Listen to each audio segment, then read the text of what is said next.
Morning, Mike. We're live, brother. Woody. Hey, I don't know if I showed you this one, man. This is the Coolfire trainer that I put in. This is a little bit shorter. This is a smaller Beretta. It's not the 92G. This is the God, what is this? This is the Centurion, which is shorter. So the Hmm. barrel sticks out. I'm not sure if you can see the whole thing. The barrel sticks out Yeah. a little bit, but the Coolfire trainer works in that as well. So I have two converted Berettas. So we'll talk about this on the show today. So I know we're live, by the way. I don't know if anybody's on yet, but they'll be on here in a second. Man, what's new, dude? How's that coffee this morning?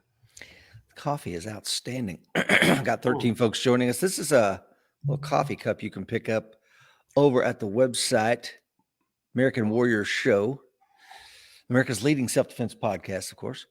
Wow. How do we know it's the America's leading self-defense podcast? I just do what iTunes tells me, man. Wow, I like that, man.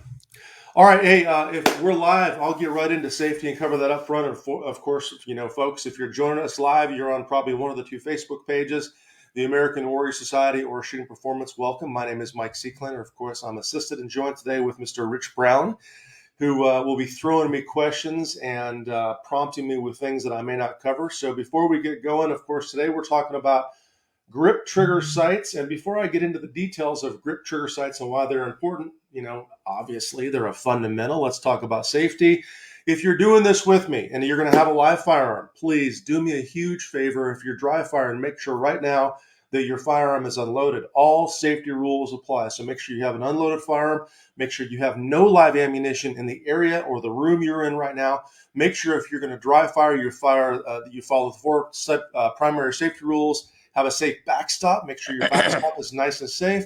Make sure you're keeping your finger where you need to keep your finger as you're practicing the training, because remember, dry fire or unloaded skills training translates to live training. So all of the four primary safety rules apply. And of course, one of those is backstop and beyond. In my case, I've got a nice safe wall backstop that goes into the edge of my brick house. And so make sure you're doing that as well. So if you don't comply with the safety rules, then Rich is going to click a safety rule button that he has on his computer, and it's going to boot you from the show. Just kidding. We don't have a safety rule button. Of course, we're talking about grip trigger sights, and Mr. Rich Brown is going to be feeding me some questions.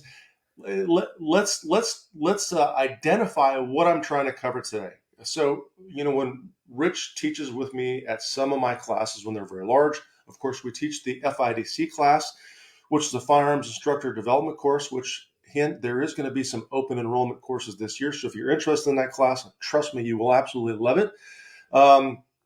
But he teaches a lot of classes, and the subject we're going to talk about today is the single most important thing I can teach you in terms of shooting a handgun fast and accurately. We're going to be talking about the grip first, then we're going to dig into the trigger, then we're going to dig into the sights. It may seem fundamental and basic. It is, because that's the bottom line. That's going to allow you to shoot that much more accurate and fast. Of course, if you're just jumping on, Mike Seeklander, of course, joined by Mr. Rich Brown. If you are a coin member, do me a favor in the comment section, type your coin number. I'd love to know what your coin number is. And by the way, if you don't know what a coin member is, I know Rich is going to talk about that here in just a second, but there's a link in the show notes that you can click on. If you're like, what is a coin member? How do I get my challenge coin? Click that link after the show, or maybe now, and save it for later. And you can find all about the American Warrior Society and becoming a coin member. Of course, today, the material I'm covering is also covered in the Defensive Handguns Fundamentals program or Competition Handgun Fundamentals programs. You coin members already have access to those programs. So log in the vault and check them out. If you're not a coin member, you can check those out on my primary website. Of course, the link is in the show note as well. So, Mr. Rich Brown, how many people do we have on this morning? We have a lot of people on. We have 43 on right now across two platforms. Oh, man, I want to hit 45 now. 100. Dude. We almost hit 100 last week, didn't we? Close. Yes, Your show close. almost hit 100. Um, Hey, I'm not sure. Before we get into technique, can you see my eye? You asked about it. Look, Yeah, what that's so happened, bro? sweet. Hey, what's this? Hey, this is called jujitsu, like 101, 102. My wife continually thinks I got my butt kicked, but this just means I'm out there. I'm battling it out. 50 years old, man. I'm getting on the mats and doing crazy stuff, right? Not just a shooter. See, very, very diverse. So, hey, Rich, what kind of news you want to talk about before I jump into grip trigger and such? Anything you want to mention? Anything you want to promote or talk about for this coming show? No, other than if you've if you're watching this morning, you're watching a replay, you're watching on YouTube channel, or maybe you're hearing this on a podcast and you still don't know what a coin number is, I would encourage you to point your browser over to AmericanWarriorSociety.com or just click in the show notes today and you'll find everything you need to find out if becoming a coin member is the right decision for you. And you know what makes a really good stocking stuffer is a membership to somebody you love. You don't have to pick up a membership for yourself. You got that son or daughter that's away at school or heading back to college at the end of the semester. You can always hook them up with a membership to the American Warrior Society. Hey, folks, 2 more things before we get going. If you would do me a favor, click share and hit that like button a couple times. If you could, if you are a member on Facebook or whatever else to a group that maybe we're not part of, please share it there. I know a bunch of you shared the last time we were live and probably every time we're live. I know I saw all of the shares in the Training Addicts group and the American Coin Members group, as well as the ACSS group. So thank you. Please go ahead and share it in there as many times as you want to. That's going to bring more members on. Also, if you're a member of other groups, click that share button. We'd like to get the numbers up as much as possible before we begin, because I'm talking about something that's so important. It's going to make everybody that's watching this a better shooter if you simply apply these principles. So it's super easy. Now, I do have a couple things I want to talk about real quick. Of course, I promised last week that I would show off my carry type holster. This is the new Precision Holsters Ultra Appendix holster. This is the Seeklander signature line. So I wanted to show you, this on video real quick. And a comparison to the normal holster. This is one of the branded Wilson Combat holsters that you would get through Wilson Combat's website. And of course, you can see the signature line has a little bit different design feature. I love it. I worked with John at Precision Holsters to do the signature line. It's of course Kydex. All the features of the holster are the same. The look and appearance, though, has that lovely subdued flag, that beautiful flag with the United States of America, which is why I picked that as my signature line. We also have some of the signature line design features on the new fast competition holster. So this is actually one of my Carry Optics 1911 holsters. This one is set up for IDPA, hence the Tech Lock system. So anyways, not to get too deep into the weeds on gear, because last week's discussion was on gear. If you haven't watched that, please go ahead and watch that. So check that out. Secondly, I am going to be using a Coolfire trainer, right? One of the 2 show sponsors for today. The Coolfire trainer is very unique. I'm actually going to show you that up front here in just a second. Basically, the Coolfire trainer comes in a box like this, and you get 2 simple things. Number 1, you get a barrel to replace the barrel in your handgun, right? And then you get a recoil spring.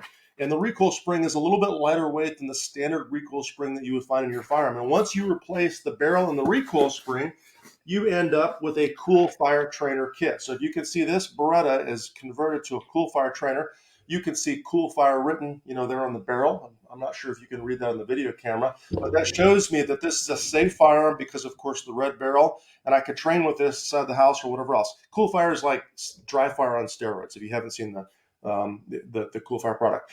When we're doing this, of course, I'm going to double check and make sure it's a Coolfire barrel. If you're wondering, well, Mike, how does this sucker work? Basically, there's a striker in the end of the barrel. So when your firing pin hits the striker cycles because of compressed CO2 in the barrel itself. So let me actually give you a visual demonstration, and then we're going to get right into grip, trigger, and sights. So to fill the Coolfire barrel up, all I'm going to do is going to take, this is a Tipman, like a paintball canister of compressed CO2.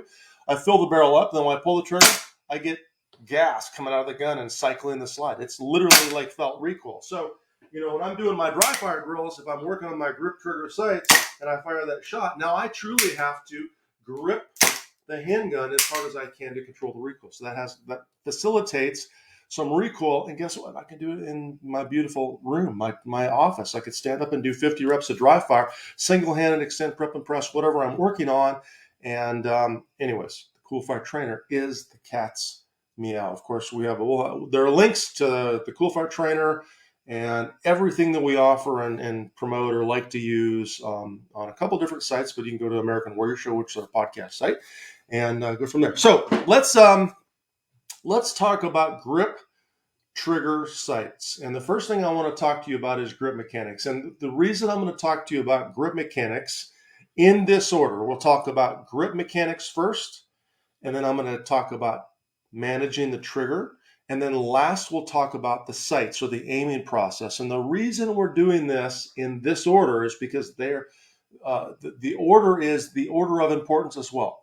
Understand that if you build a good grip on the handgun, right? If you learn what a good grip on the handgun is, you can mess up the trigger pull and probably not necessarily mess up, but not worry as much about the aiming process. Because here's the reality.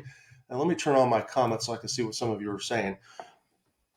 When we miss a shot with a handgun, oftentimes it's a result of us moving the gun, right? Most shooters don't miss a shot because they don't know how to aim. Now, I do periodically have students that don't know how to aim, and there's some tests that we do in our FIDC course so we can test their ability to aim. But the reality is most shooters miss shots because they haven't established a good grip and maintain a good grip. So we're going to talk about that first. Now, in terms of gripping the handgun, there's some things I want you to focus on, right? Whenever we're talking about grip, we talk about placement and pressure. And by the way, if you're just jumping on, I don't know how many folks we have on right now. Do me a favor, if you know someone that might enjoy this show, send them a text message. Tell them to go to Facebook and go to Shooting Dash Performance or American Warrior Study and jump on and join us. I know some of those shares in the groups don't always go out because Facebook probably throttles us back a little bit. So do me a favor and click the share button and get some more folks on here. Also, if you have a question, go ahead and throw it up there. Rich will pick those questions up, and the most important ones he'll start to feed back to me during the show. By the way, if you can't see Mr. Rich Brown, he's there somewhere. He's probably muted, but there he is. Hey, look at his smiling little face, right? So let me talk to you about grip mechanics first. And I have several guns here. I have an iron-sighted gun. I have an optic-sighted gun. I have several guns with different grip sizes. So we're going to talk about the grip mechanics, on for example, a Beretta like this versus a 1911 style system versus maybe a smaller grip, and then we'll go from there. Okay. So number one, the first step in establishing our grip is getting our strong hand on the handgun, assuming we're shooting with our strong hand. Now, when I'm driving my strong hand onto the handgun, I'm always attacking the gun from the rear, right? That's one of the things we'll talk about when we eventually get to the draw process, which I think is not next week's live stream, but the following week's live stream, maybe the one right before Christmas. But when I'm drawing the handgun, in a competitive holster or a defensive holster, I'm always attacking the gun from the rear. So I'm literally attacking the gun from the back of the grip, and I'm driving my hand up the grip panel. And if I've done my job with my strong hand, you're going to get two indications. And by the way, if you have an unloaded handgun with you, go ahead and grab it and do some of the things that I'm talking about while I'm doing them. But the indicator that I've done this right and I'm gripping the handgun properly with my strong hand is that I'm going to feel some pressure, between the middle knuckle and the trigger guard of my handgun, right? So I'll feel pressure right there. And I will also feel pressure between the web of my hand, right, and the tang or the beaver tail area of the firearm itself, right? So if I feel pressure between my hand and that point and pressure between my middle knuckle and that point, I've probably driven the hand nice and high up the handgun like I should, okay? Now you'll notice when I do this, I'm flagging the thumb. Here's the deal. I won't tell you why I'm flagging the thumb. Let me ask this, and especially those that are COIN members or ACSS members, why am I flagging the thumb? Who can answer that question? Well, I take a sip of my coffee, and I'm not going to tell you. Can I answer? Can I? No, Rich, you can't answer. You can feed me questions you can't answer. Go ahead. Who knows why I'm flagging my thumb? Why is that critical? And I have a second question. Maybe we'll cover later on. Do I flag the thumb when I only shoot with one hand? And by the way, I just gave you a hint. Maybe, right? Let's see if we have some answers. Hey, there's Chris from Berryville, Arkansas. Hi, Chris.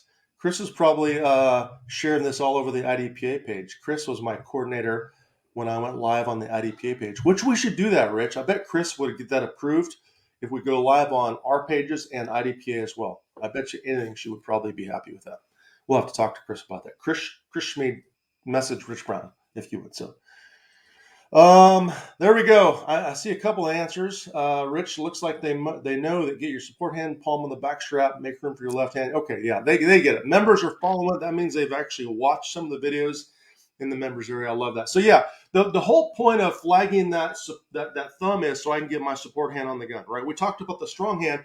Now, in terms of the support hand, the indexing happens right here, right? This is always the first point of contact for my support hand grip, which means that if I figure out, and this is a key consideration, this is super easy for you. And by the way, I see Ruben jumping on. Good morning, Ruben. Nice to see you, man. That's awesome. I love that. Amador Group is in the house, Rich. So if I figure out this index point, like literally where I'm indexing and touching this support hand finger, assuming my hand's not still growing, my hand will naturally wrap around into a perfect grip. And if you look at my full grip on the handgun, my two hands fit together like pieces of a puzzle, right? So when we're building that perfect grip, we always talk about placement and pressure, placement and pressure. So you have to make sure your handgun is in the right place. That's placement. And then pressure comes secondly. So if I have the right placement of my hands, I won't have any gaps, and I'll have a position with my grip where both hands are in contact with the gun as much as possible. And that allows me to put pressure on the gun. So let's talk about pressure in the gun.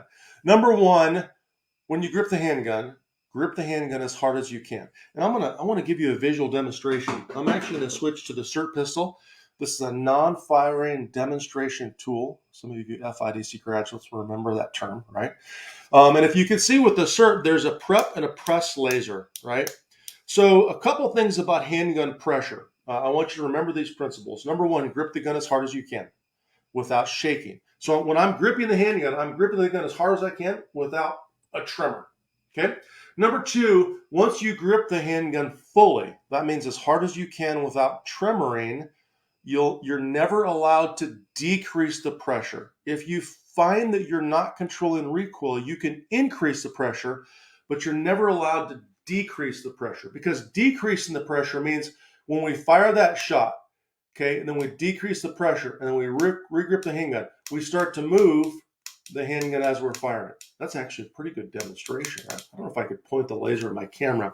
That's a pretty fancy camera right there. I don't want to ruin my camera. So principle number one, grip the gun really hard without tremoring. Principle number two, once you grip the gun, you're never allowed to relax these fingers, okay, and decrease the grip pressure. And I will tell you, those of you that are having trouble, those of you that have students that are having trouble, they're shooting low left for a right-handed shooter, low right for a left-handed shooter, are doing this.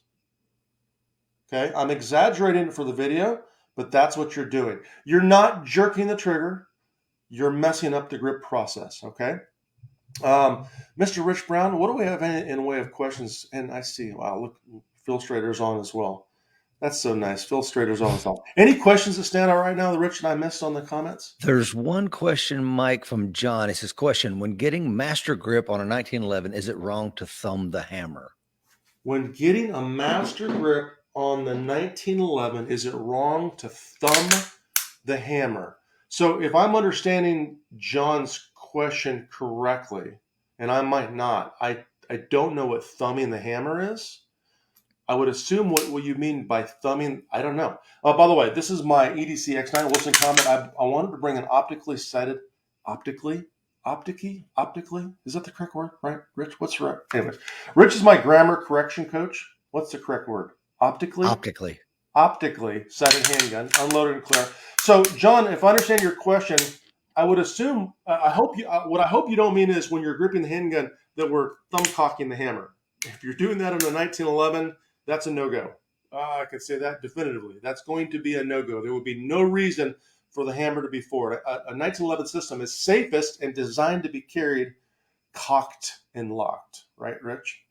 The second thing, maybe you're talking about thumbing the hammer, is when you're drawing the handgun, you actually thumb check that hammer. Remember, thumb checking is a process oftentimes of reholstering a striker-fired handgun, right? Potentially a hammered-fired handgun in the holster, but it's not a method of drawing. Meaning, if I'm thumb checking the holster, John, if I'm misunderstanding, type your question again.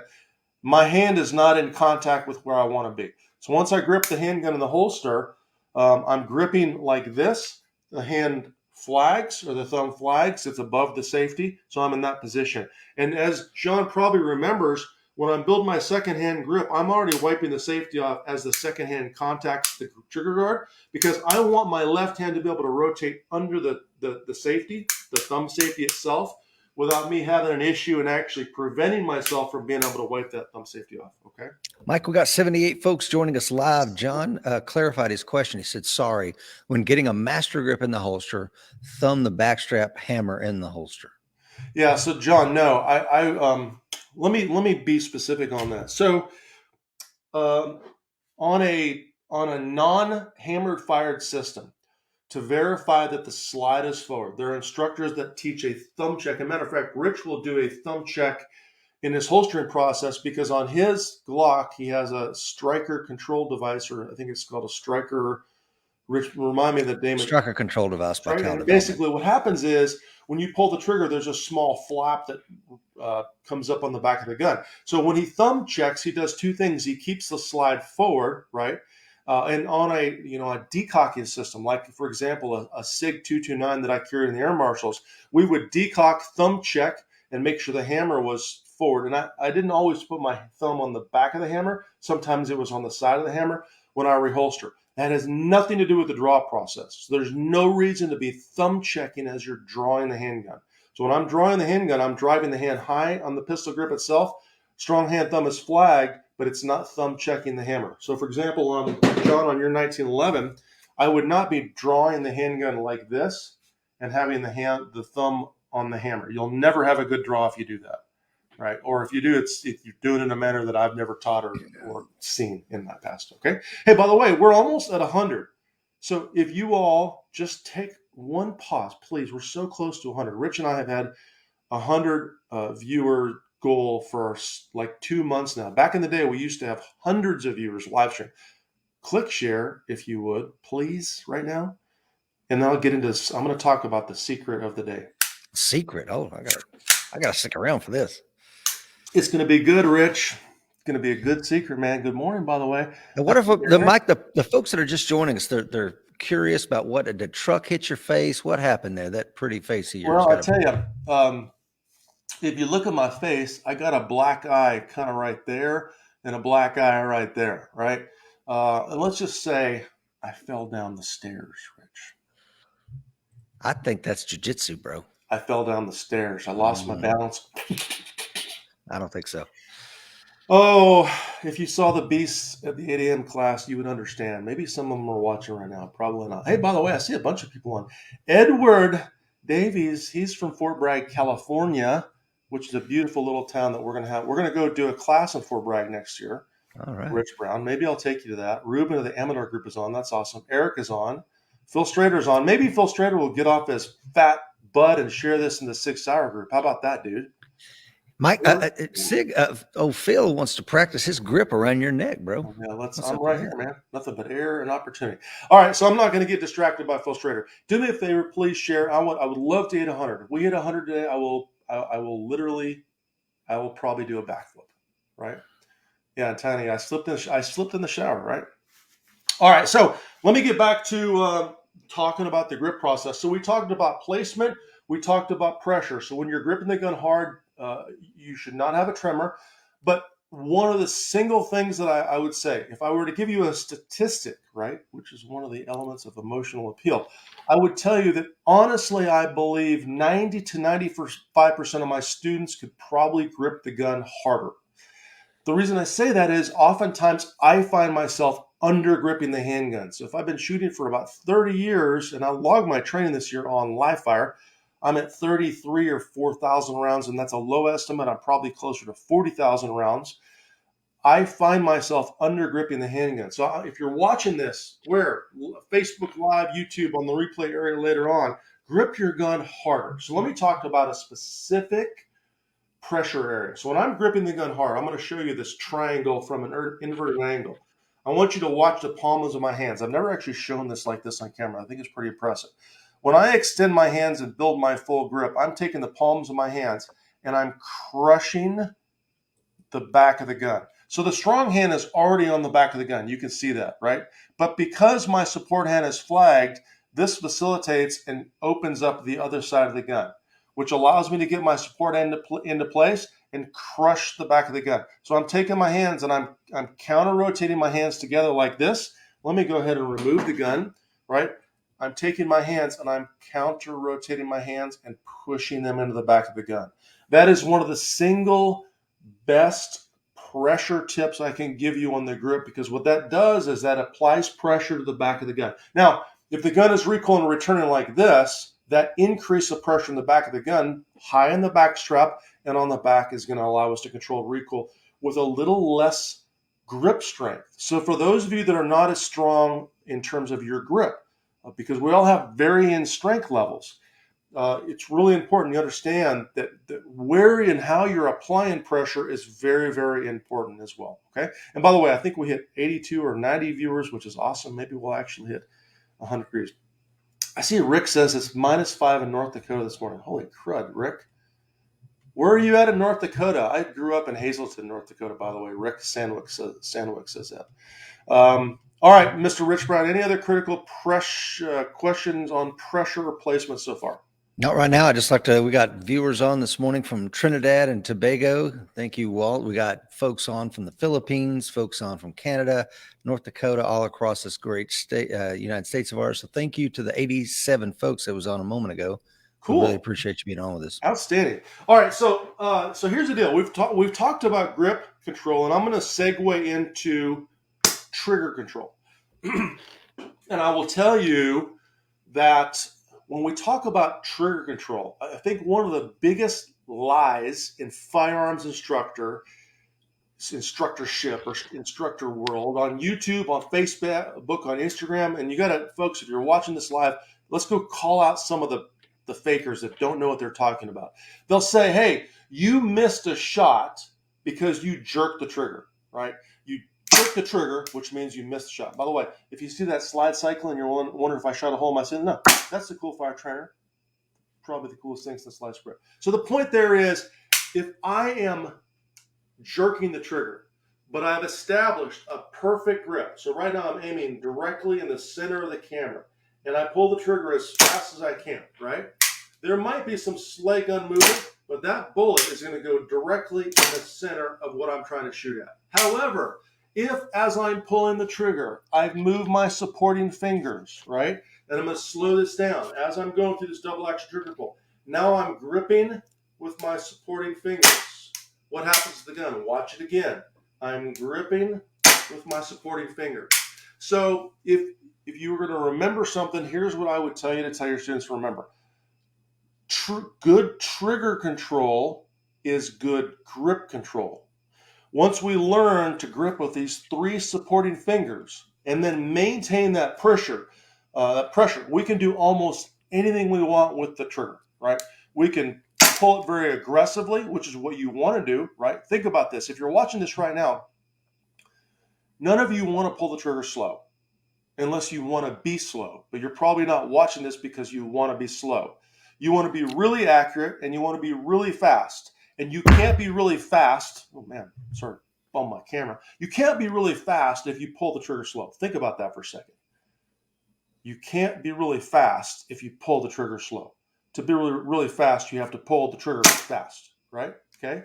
And Rich, there are 2 elements to the trigger. Do you have a question you want to feed me, or do you want me to talk about those? I do, but I have a question, and I want you to break down this whole. A lot of folks that are watching this morning, this is defensive handgun, and they're thinking, Mike keeps talking a lot about speed, but I've heard that every round that I fire has my business card attached to it. I'm responsible for it. So what's all the speed you keep talking about? Why is it relevant to a defensive context?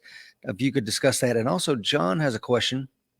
He said, should I be pulling with my support hand to tighten the grip? Yeah, so let's talk about context first.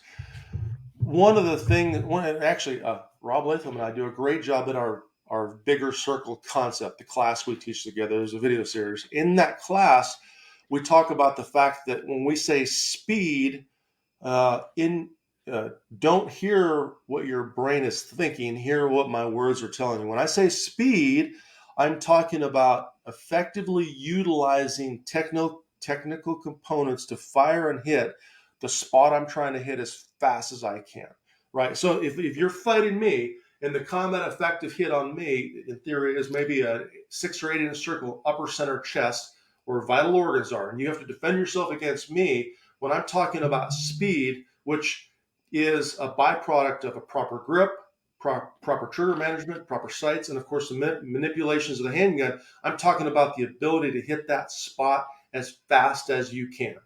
I'm not talking about shooting fast and hoping for hits. We don't ever do that, by the way. If you're watching my little beautiful face on this live stream, we don't ever shoot fast and hope for hits. That never happens. It doesn't happen in matches. It doesn't happen in defensive scenarios. In a defensive context, those of you that are thinking about defending yourself, though, have more of an ownership, because I can go to a match and I can't shoot fast and hope for hits, and I can get away with that. They're not going to kick me out of the match. I'll just have a crappy score.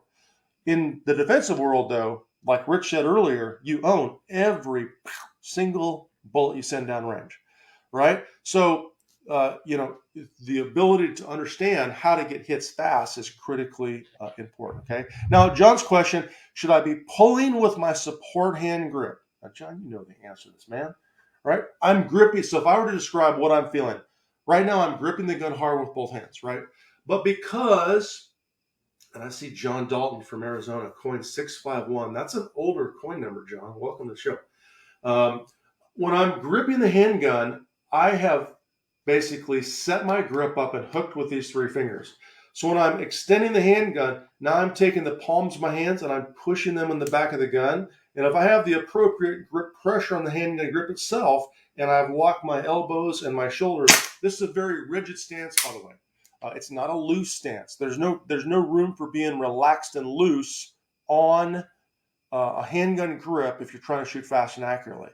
So I'm not necessarily pulling the hand in, John, but I am hooking with these three fingers, which facilitates and allows me to drive the palm of my support hand into the back of the gun. And of course, the palm of my right hand, or my strong hand, is already driven to the back of the gun itself. Okay? So hopefully that answers that. Slow is smooth, smooth is fast. Gordon, I don't know if I buy that one, man. Slow is slow and slow is slow. That's really the truth there, to be honest with you. Got another question from Billy. Yeah, He says, let's do it. He says, would you agree that in most defensive uses of the trigger, the accelerated pull will be used as opposed to the prep and press? Well, so before I answer your question, Billy, let's define the two different managements methods of managing the trigger. Okay, so when we talk about accelerated and controlled, understand that there's a spectrum of trigger pulling that starts here and ends here. This might be an extremely easy shot. This might be an extremely hard shot.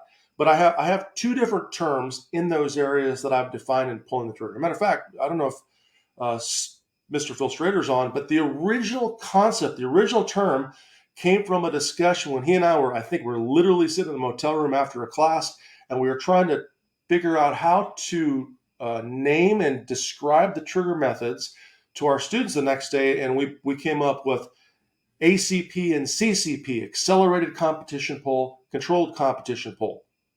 So an accelerated competition pull is literally, if you watch my trigger finger, where I'm accelerating right through the trigger, right? A controlled competition pull was where we're prepping, going to the prep point, and pressing the trigger, right? And you're right, Phil, we probably were having a beer in the hotel room. Later on, I said, well, I don't need to call it competition. An accelerated pull or controlled pull is definitive or maybe acceptable in defensive or competitive context. It doesn't matter. So, an accelerated pull is one where the shot is so easy, we're simply accelerating through the trigger as fast as we can. We're just hammering the trigger.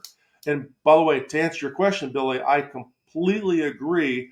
And if you look at any video footage, which is rare, it's hard to see some of the trigger fingers, but if you watch how people shoot when they're stressed out, in simunitions, in the few gunfight videos I've seen, described by some of the guys that have been in lots of different fights, if you see folks in a match or a competition, when they say, well, I prep and I reset to the click, nobody does that. Not a single one of them do that. That's a complete and utter lie. If they tell you they do that, they don't do that when they're shooting fast. Maybe when they're shooting super slow, but when you're stressed out, you're not going to shoot super slow. So I agree. That accelerated pull is absolutely probably going to be utilized in a lot of circumstances. That said, a control pull is one where I take that trigger, I take the slack out and prep the trigger, and I press to the rear. Now, here's the question for the group, though. This is more of an advanced question, Rich. If I am using a controlled pull and I'm prepping the trigger and pressing, so every time I fire a shot, I prep the trigger and press it, prep the trigger and press it, prep the trigger and press it. Let me show you that from the front, actually kind of a side view. So I prep, that's a better view. I prep the trigger and press it, prep the trigger, press it, prep the trigger, press it, prep the trigger, press it. Okay, I can't say it as fast as I can do it. Why am I prepping the trigger? There's a question, Rich, you can't answer. Anybody else can answer. If you're a coin member, you should be able to answer this. If you're a graduate of the bigger circle class, like John Renan is, you should be able to answer that question. Why am I prepping the trigger? Phil Strader knows. Phil Strader. No, you're not allowed to answer, Phil Strader. He's the only one else that can't answer. Will Parker says, to verify alignment. Will Parker, expand on that, please.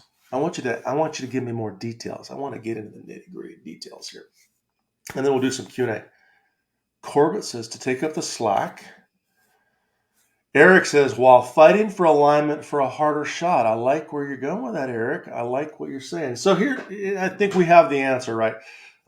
So here's the deal. If I am prepping the trigger, there's only one reason I'm prepping the trigger. That's because it's taking more time to verify the alignment of the gun. Remember this. There are only 3 things you have to do to hit a shot with a handgun. You have to stop the gun on target as much as needed, and that's a very specific statement. Number 2, you have to verify the alignment of the handgun as much as needed. Once again, that's a specific statement. And then number 3, you have to fire the gun without moving it out of the area you're aiming at, right? I said that in a very specific manner because there are details in those 3 mini statements. But the bottom line is, if the shot is hard enough where it requires additional aiming, right? So I'm continually trying to, align the front and rear sight. If it requires the time for me to additionally fight for alignment, like Eric said, right, then during that time, I might as well do something on the trigger that will make the shot easier to fire. And I hadn't actually thought about it that way and termed it that way, to be honest, until Rob Latham and I started teaching, and I'm like, that's a great way to say it. I'm prepping the trigger because I'm still utilizing the time. So on a really hard shot, let's say I'm trying to aim, I'll give you an example. On my camera, there's a teeny tiny blue light right there, right? So on an easy shot, if I were trying to aim at the whole camera, I could fire the shot pretty quickly. If I were trying to hit that blue spot on the camera, I would stop the gun on target. Notice how you see the laser onto my gun because I prepped the trigger. Because once I stop the gun, I'm fixing and fighting for alignment of the sights, and then finally I would fire that shot. So I would prep the trigger, I would press that shot. Understand what you might see is me going prep, stop on the trigger, and then press. I'm actually going prep and press. Finally, the gun goes off. And notice when I fire that shot, this is actually kind of a cool demonstration tool. When I fire that shot, I prep the trigger, I fight for alignment, I fire that shot, boom, I reset right away. So notice the second dot, the second laser. By the way, if you're a coach and you don't have a SIRT pistol or a Coolfire trainer, where's my Coolfire trainer? These are 2 of the best tools you could have as an instructor. So firearms instructors, if you're watching this, you don't have these 2 tools, get them. We have some discount codes when we do. So the point there is I'm automatically resetting for the next shot, right? Okay. And then I'm trying to minimize the movement of the fingers. Okay. We got a good question here from Walt. Yep. He says, do you allow your finger to leave the trigger after each press while resetting, or do you go only as far as the trigger reset point, riding to the reset point? Yeah, great question. Let's talk about that, because that is probably the second biggest lie out there in the internet. Now, understand, there are different trigger pulling distances from different shooters. So, for example, if you were to watch Rob Latham and I pull the trigger, you might see, I'm going to give you a really good angle, you might see me pull the trigger every time, and I'm actually, let me get even closer. Can you see that? So I'm firing, I'm resetting as fast as I can, but I'm coming off the trigger. I'm going beyond the reset point. You might see, if you watch Phil Strader's trigger finger, he might ride a little bit closer to that reset, which is also, of course, why he has a harder time finding a trigger weight and trigger setup that works well for him. The problem with trying to ride, or first of all, we never ever fire a shot and pin the trigger to the rear, waiting for something else to happen. Because if you're doing that, you're wasting time and you're going to be slow. If you want to be fast, don't do that. If you want to be slow, do that. Pin the trigger to the rear. So let me say that again. If you want to be slow, keep pinning the trigger to the rear. If you don't want to be slow, don't do that. Because once you've fired that shot, there's nothing left to do in the trigger. There's no follow through. There's nothing that's needed with a handgun. Your follow through process should be immediately resetting to the next shot. Does that make sense? So when I'm doing that, I'm firing that shot, I'm immediately resetting the trigger for the next shot. Okay?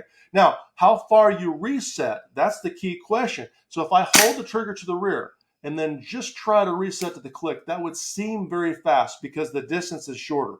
Yes, I would agree with that, but I can tell you at speed that's very, very difficult to do. So when I'm resetting, I don't care how far I go forward.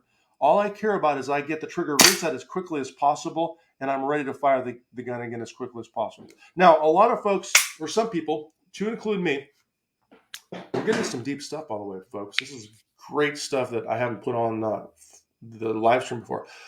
I would have said in the past, I'm resetting during the recoil of the handgun. Nobody can do that. Nobody's that fast. The handgun cycles in hundredths of a second. If you do a slow-mo video of your trigger finger, no one can do that. I don't care what they tell you, they're lying, okay?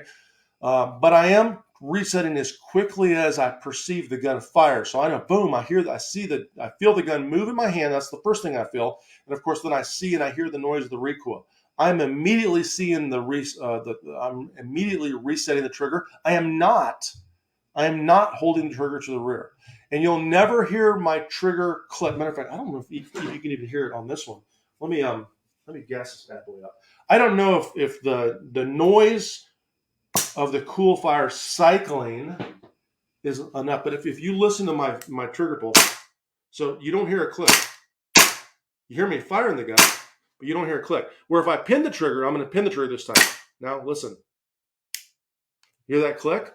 But when I'm firing the gun, you don't ever hear the click because during the pop of the slide cycling, I'm already moving my finger and resetting it, if that makes sense.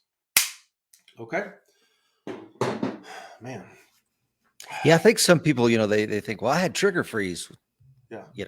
Trigger freeze, you're just trying to ride that trigger, man. That's what I've found. That's right. If you are a victim of trigger freeze, it's because you have not learned to release the trigger. Okay. Yeah, Phil Strader said exactly right.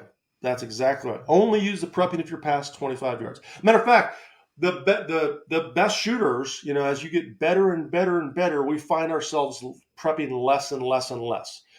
Here's a question for the group watching right now. How many people do we have on right now? Do we still have a lot, or are people going to work? I hope. No, man, we got 83 folks watching. 83. It's fucking awesome. Did we hit 100? Come on. No, 92 or 97. I can't remember. Real close. Hey, Phil Strader, send this live stream to your email list at SIG right now, please. I'll wait. So here's the deal. What was I about to say? Oh, yeah. Okay. So the better you get at shooting, the less prepping you need to do. Because ultimately, the shooting wheel is all on the grip. So if, at 25 yards, I can pull the trigger like this. It's going to be faster than doing this. You can watch it. Which is faster? Or this? It's obvious, right? So the better grip you have on the handgun, right? And the more you learn to isolate and lock these supporting fingers down, the better you're going to be able to shoot and move the gun less. We all move the gun all the time. Even Phil Strader. Rob Latham moves the gun all the time. The better shooters move the gun less. Okay? So, Mike, I've heard you talk a lot about speed and stuff like that, but I don't know that I've heard you say this morning rule number 1 and rule number 2. What's rule number 1 and rule number 2, Rich? Rule number 1, always get your hits. Get your hits. And rule number 2? If we were going to do a drill, we would tell you, hey, whatever the acceptable hit is. I'll give you an example. Sorry, had to walk off camera there for a second. So if an acceptable hit is the A zone in a competitive target, or maybe the upper center chest for a defensive type circumstance, that's an acceptable hit. So if you're doing a drill, I'll give you a great example. The first drill or the second drill in my fundamentals program, that's also in the defensive handgun training program you Quinn members have access to, is the extend, prep, or press. Extend, prep, or press, because what I have you do is alternate from the body to the head. So the head shot is a harder shot. It may require that you prep the trigger because you need to verify the alignment of the handgun, which we're already talking about the aiming process, by the way. The body does it, but the point is, if you're not hitting that area, you don't have the ability to mechanically hit that area, there's no reason for you to try to go faster. But let's say you do hit that with that 1-shot drill or the 5-shot pace drill that we do later on. Okay, then on your second repetition of the drill, go faster. So get your hits, then go faster. And if you got your hits again, go faster again. If you got your hits, go even faster, right? And then, But then I'll start missing, Mike. Well, if you start missing, what should you do? Think about this for a second. If you missed the shot, what happened? You violated one of the three primary things. The gun wasn't stopped on target, you didn't verify alignment, or you didn't keep it in the aiming area that you're trying to hit. So all you have to do in your training drills is analyze and figure that out. What caused the movement of the gun? Was it your wrist? Was it your fingers? Was it the other hand? Was it the fact that you weren't truly aiming precisely enough to hit the shot you're trying to fire? Because at 60 yards or 50 yards or 40 yards or 30 yards, those all require different sight alignment mechanics. So I'll give you a great little analogy. I did a walk back drill with my kid the other day. He beat me at 105 yards. What do you think we needed to see on the handgun at 105 yards? We had to see extreme alignment, right? So it's all based on what you're trying to accomplish, okay? So, and the last thing I want to talk about is the aiming process, right?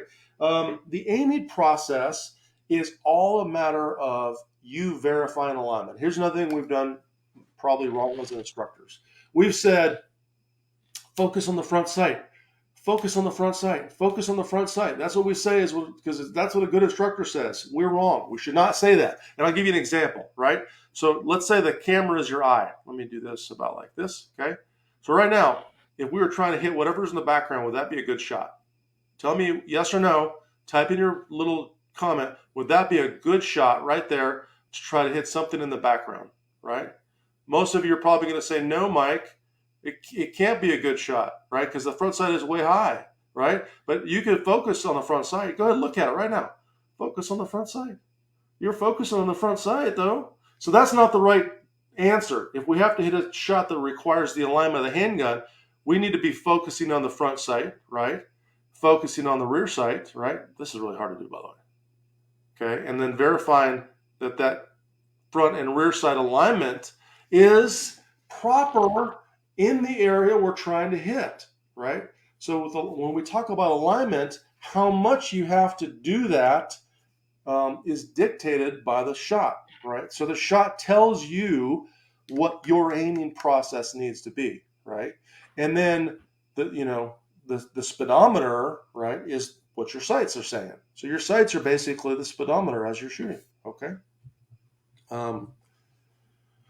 Man, Jared says that would be a good sight picture for 600 yards. Maybe he's right. Yeah, good point. Jared is probably right. That would be good for 600 yards, holding over like that, though, right? Yeah. Oh,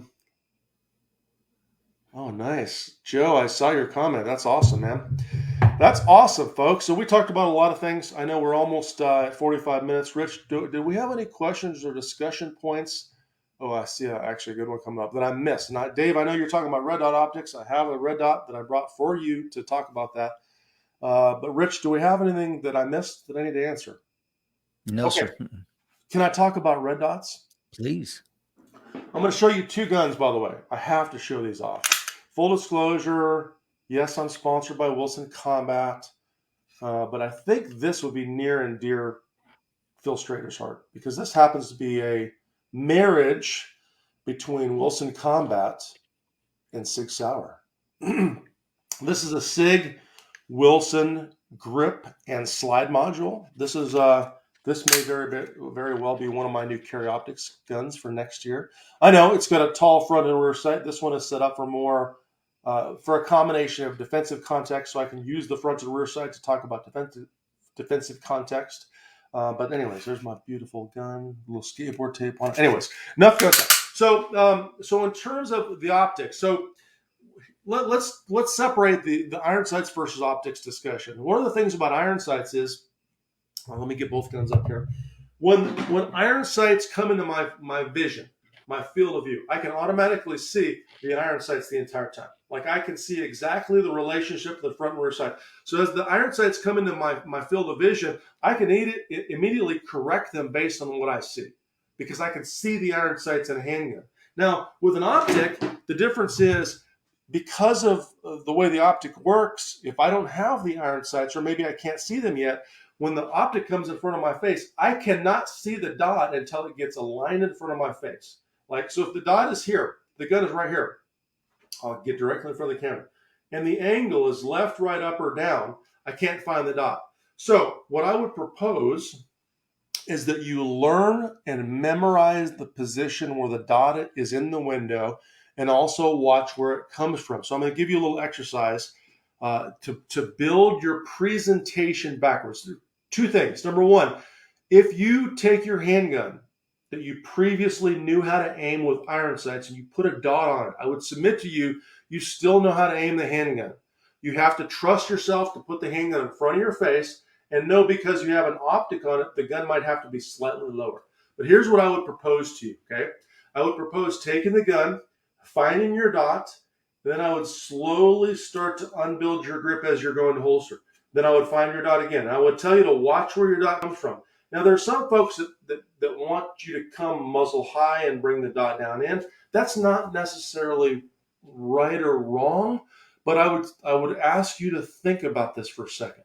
When you draw your handgun, is that a proper presentation? Or is that the most efficient presentation? No. So if you're bringing the muzzle up and down, that's probably not the most efficient presentation, right? When I draw the handgun, once I do my meeting rig, I drive the handgun straight to the target. You know, Phil and I used to call that straight lining in our class. So by straight lining, what happens is the gun is planed out right here. So I'm going to take the gun and move it after I finalize my grip like this, right? I want to prevent the gun from doing this because the dot is harder to find. I want to prevent the gun from doing this because the dot is harder to find. I don't want it to be left or right. I want it to get planed out and in front of my eye target line as quickly as possible. This will allow me to find the dot much faster than this or this. Now understand, no matter what, when I come off the target, I'm going to aim right at the camera, right? When I come off the target, okay, the dot has to go somewhere because I changed the angle that's directly in front of my eye to moving it somewhere else. So as I'm coming in front of my left eye, notice the angle of the gun. So you can imagine when the gun stops, the dot is coming from the top left hand side of the sight because I'm left eye dominant. For you righties, it might be more on the right side of the window. But what I do, I spend a lot of time watching how the dot comes into the position.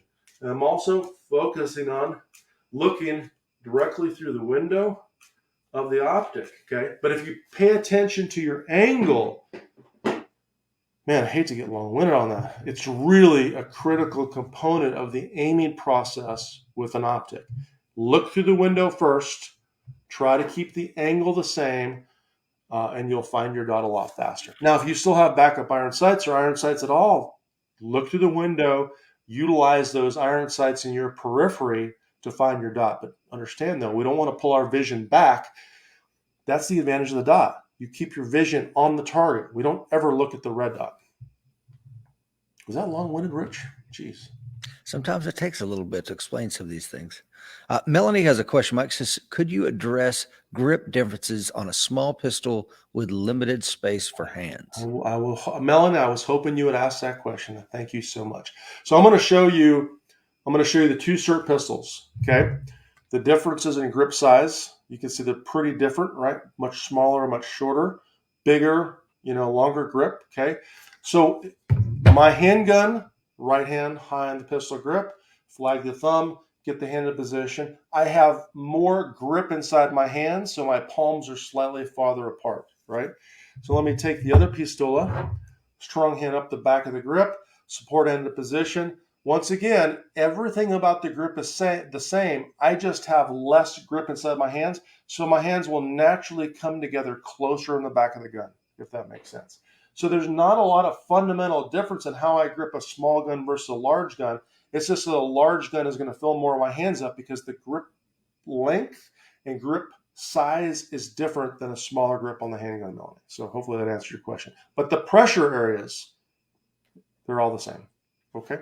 Jared says, on the draw from appendix, do you pay attention to your right elbow, i.e. chicken winging or tucked in tight? I find that it affects how quickly my gun gets upright. So I won't do a full appendix draw, but I'll kind of demo for Jared's question. By the way, we'll talk about the drop process at length. Rich, I don't remember. I don't know if it's next week's show, maybe the following week's show. I'm going to cover the appendix draw in detail.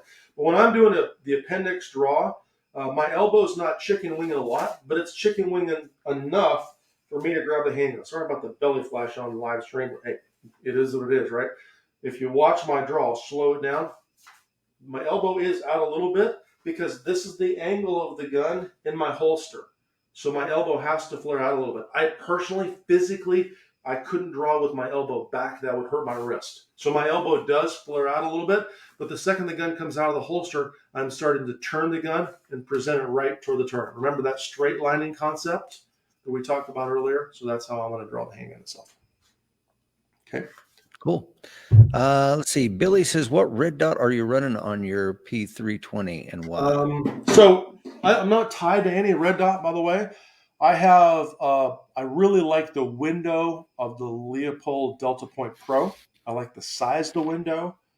I have had a lot of these Delta Points rebuilt because the original electronics in them, they had a little battery micro component that was sliding around. But on the rebuilt ones, they are pretty much 100% across the board. Really held up well, and I have 7 or 8 of them. So I'm a big fan of the Leopold window. On a smaller carry gun right now, I'm testing and playing with the small holosun. This is the 550K X2 or some variant. This is their smaller compact version. I like them. I do have some of the bigger holosuns. They've been robust as well. I really like their 510 optics on my rifles and carbines. But that's a great optic as well. But for me, I'm a big fan of the 320s. And, I'm not sure if you can see on the video, the window size on the 320 is fantastic. Probably find the dot. Oh, there's the dot. All right. That's so hard to do. Yeah. Anyways, yeah. I haven't tried the larger dot yet, by the way. Got 2 good questions, Mike. Walt says, is there any data to support that during a close range encounter, one may have a natural tendency to index as opposed to looking for sight alignment? And if so, what drills can you recommend to help develop good draw and index mechanics to increase accuracy without acquiring sights? Data, I don't know. That's a great question, Walt. I don't know. I don't know how we would pool that data. Like, I think the natural human reaction is to look at the threat, probably not to find the front sight. I know in previous studies and folks tried to, they tried to use physiology to explain the fact that you can't focus on the front sight under stress. I don't think that's true. I give you a great story. When I was a young police officer, I did not get into shooting, but my beat partner got into a shooting. He was at a Taco Bell, had just got maybe some burritos or whatever else. Dude, he's walking out one door. Guy walks in the other door, starts to an armed robbery, waving a gun around. He decides to shoot the guy.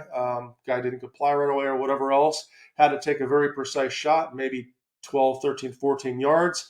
This guy was a competitive shooter. He shot PPC, and he said, Mike, I remember the front sight and the rear sight notch as clearly as I could possibly describe it to you. Guess what? He could focus on the front sight. He was a competitive shooter. He practiced focusing on the front sight. As to data that indicates that folks will tend to present an index, maybe that's true, but here's the way I teach to my students and believe it.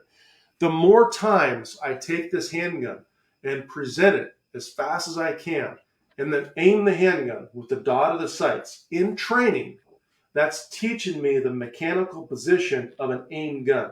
Meaning I can feel this is aimed, that's not. So in other words, you could take the optic off, I could turn it off, I could take the iron sights and have just a slide at distance, probably 15, 20 yards, and present it and boom, boom, and fire the shots. Why? Because I know exactly what the position of the final aimed grip is. I know what it feels like. I've memorized that.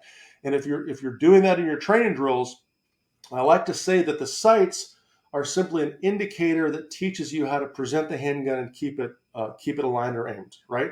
So that said, if under some stress you have less visual acuity, it's darker. Maybe you didn't take the time to verify perfect sight alignment or any sight alignment if you didn't need it, which, by the way, you won't in most. If you look at all the civilian statistics we have, they almost all require no sight alignment. You could have a gun with no sights on it and win those fights because they're so close, right? When I'm talking about aiming the handgun, it's like pointing your finger. I don't need to have sights on my finger to point at it. If you all take your fingers right now, whatever you're watching this on, point it at me. You don't need sights on your finger to aim your finger, right? But the sights do verify the alignment process and then teach you the extended position or single-handed positions. So under some stress, maybe if you don't visually verify and you, in your turn, index under some stress and speed, I would say that if you've trained, you'll still present the handgun to the same spot. Mike, I know we got 83 viewers still watching us live, and we've been on here for an hour, but I still have two really good questions I'd like to hit you up with. Yep. This one comes from, let's see who this gentleman was here. Roger Vasquez says, tighter grip on the firing hand or support hand, or is it equal? Good question, Roger. I would describe my grip as equal. I think naturally, the real truth is most of us are probably gripping a little stronger with our strong hand because it's our strong hand, the gun's in that hand.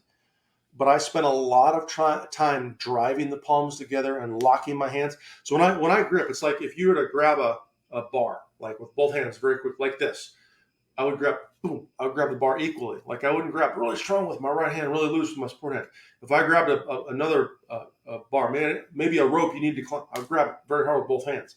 I'm doing the same. I feel the same pressure in my hands with the handgun. So I would like to describe it as pretty much equal across the board. And the angles and the placement and how I'm putting the pressure on the gun is the real secret, by the way. Okay, man. Mr. Flores says, what MOA dot are you running, and is there a specific one you like? So this is the 2.5. I think the Delta Point Pro is a 2.5. I believe they also offer the 5-minute dot. I'm not positive about that. Someone chime in if you have information. I don't own that Delta Point Pro. I think that's actually a newer model. I am going to get one and try it. I like the small, precise dots, but I will tell you a lot of really top-level dudes, if you talk to Max Michel, and I don't know if JJ mirrors this, guys that shoot a lot of carry optics, they tend to find the bigger dot a little bit more robust in terms of being able to find it fast and shoot fast. So I would say that in experimenting, I would be surprised if I don't end up liking a 3, 4, 5 maybe minute dot more than I like a 2.5 minute dot, for example. Okay. Eric says, seems likely people would be more inclined to initially index the gun the closer the threat. Is that you? Yeah. Well, that's a great question. So, right. So let's talk about aiming, right? At this distance, am I aiming at you? If you're the threat, yes, you can see it. You can see the sights, right? You can see that I'm aiming, right? But at this same distance, do I need the sights to aim, right? So I can point the gun and I know it's aimed right there. I didn't see the sights at all. I'm still looking at the camera, right? I don't need the sights to aim. If you were contact distance, however, okay, am I aiming the handgun? No, I'm not aiming. I'm indexing, but I'm using a verification method that allows me to do that. But, and actually, we're going to talk about distance considerations next week. They may look like this. At distance, hard shot, I'm aiming, right?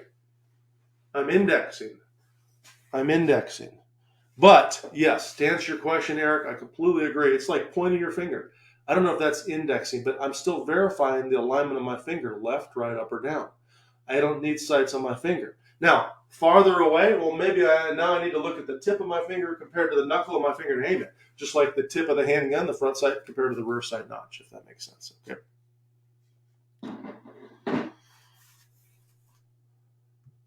MOA dots. Can you see it? Go ahead, buddy. Say it again. Yeah, you can see Phil Strader's comment there on the. Yeah, he's talking about 6. I completely agree. I would say 5 to 6 would probably be perfect. And yeah, I like the smaller screen. This particular optic has the ability to turn. The Holosun has the circle and the center, or you can just turn the circle on, or you can just turn the center. I have the circle and the center on. Let me see if I can actually show you this. Wait, I need to practice this more. There it is. Right. Hard to do that. You can see the center circle. But that big, robust dot allows me to see the circle very, very quickly. But I can use that little circle if I need to as well. Okay. I have no other questions, Mike. No other questions. All right, folks. All right, we are at 1 hour. This is one of my favorite shows. I hope if you're watching this through today or later on YouTube that you give it a share. These are they're big, long shows. I know we do some social interaction. So if you're one of those folks on YouTube or whatever, like, I wish you'd edit it down and I don't want to hear you commenting. Well, it's a live stream show. For me not to talk to all the live viewers would be completely foolish. So if you're on live right now, thank you. You're the ones we're trying to get to, the folks we're trying to reach, the folks we're trying to teach, and we're doing it 100% for free. No obligation, no nothing. Just join us and enjoy the show and post some good questions. I appreciate some of you attending, except for Phil Strader. Hopefully he'll never attend another live show again. If you're driving to work, hopefully you wreck your car. I really hope you do. And let me close it out real quick. If you enjoy this, please do me a favor and share it on whatever mode you're watching it on. There are a lot of tools here. There's only part of the puzzle. If you get on that show notes area and click those links, if you want to get a challenge coin, click the first one. Second one down, I'm not sure what Rich put on it. Probably goes to some of the defensive programs. You can also go to my website and learn everything you want to learn about me if you don't know who I am on MikeSeeklander.com. First, those are all links in the show. Next week's show, we're talking distance considerations. It's a really good show because one of the things that I find people don't know is when to extend the handgun, when to compress the handgun, and how to compress a handgun. So I wanted to teach that in a live stream show. I'll have my Bob in here, which is my body opponent bag. We'll maybe talk about some weapon striking and stuff, some unique material, I believe. You will enjoy it, and that's it, folks. That's all I have. Mr. Rich Brown, why don't you tell them a little bit about Friday's show? What do you have coming up on Friday, man? Friday, I'm joined by my good friend Mike Bruce, I believe. I'm going to check the calendar, but yeah, join us at American Warrior Society's Facebook page for another live show, and we're going to talk about strength. My friend Mike held the world's strongest neck title for a long time, and he's going to talk about why in combatives it's important to have a very strong neck. Man, I'd be interested to know if he has one of those little iron, what do they call iron neck thing? The things you put on your head. Yeah, he's sponsored by them. Yeah, he'll have that product on there. He has a I have signature series. I love it. Yeah. After every BJJ session, I come home and I put that sucker on my head and do my little neck exercises. So I completely agree. So, hey, also before we get off here, I know Chris, you're on Schmid with IDPA. Please do me a favor. Send me a text. Or I'll send you Rich's number as well. Maybe if we could do a dual deal on this and go live on IDPA page, I think the members would love that. Maybe during the defensive cycle, excuse me. But if not, next month is all competition cycle stuff. So please let me know if you're interested in that. We'll do that. So, all right, Rich. Any last questions or comments before we jump off here? Nope. Thanks for tuning in, guys. I really appreciate it. All right, folks. Thank you so much. And until then, train hard.